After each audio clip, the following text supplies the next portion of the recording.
we had an update. So I think you described this as the least Nintendo thing that you've seen in a long time. So Yeah. Nintendo, like, randomly published a 1.1 update to Super Mario 3D All-Stars Collection.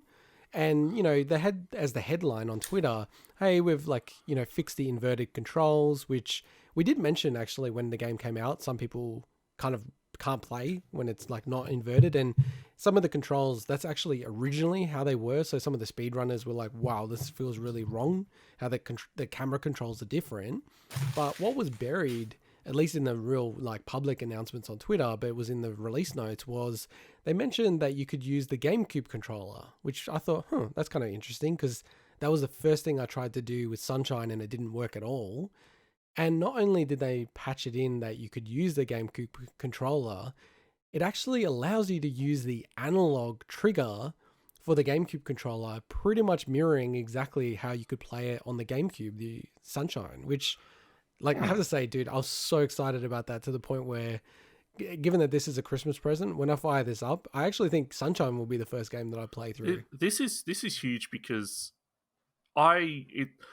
the way that they handled it with using the trigger and the bumper was admirable. Okay, you've got to get around this problem, but it is not the best way to play it. Like using that analog trigger. So what's the issue though? Sorry, can you explain it for laymen? So I was about to get to that, Mike. Okay. So because I don't think you probably have played through Sunshine. So with the GameCube analog trigger, it was literally analog. So the more you hold it down, the stronger that the Mario would shoot the water cannon FLUDD.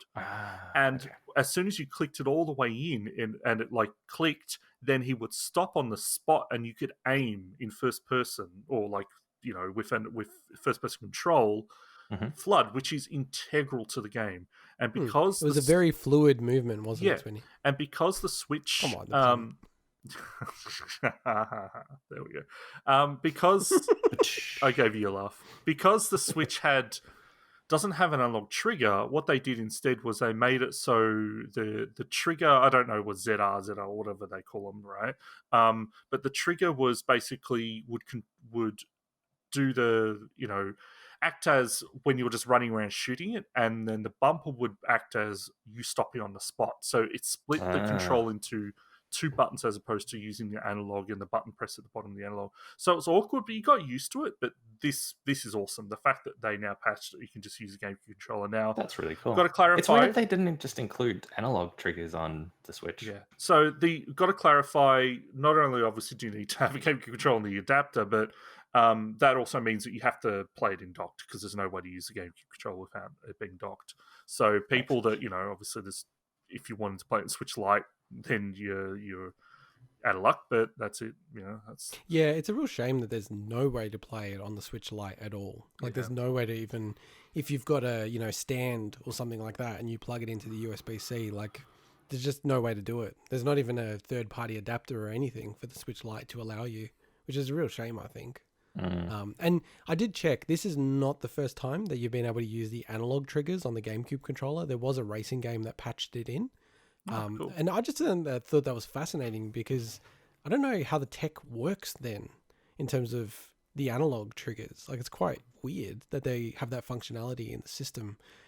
Well, I guess it probably just reads the pressure that's put onto it as a number from 1 to 255 or whatever. And no, I get that, but it's just, it seems strange to me that it's assigned to the same button as, like, basically a ZR, I think, at least, or an R or a ZR, but it's not actually, like, the Switch doesn't have analog triggers. It's got digital triggers. So why did they even have the analog thing in the background there? But the last thing that I just wanted to say, and just looping back to the sort of, is this a Nintendo move from Nintendo, given this game is going to stop being on sale at the end of March?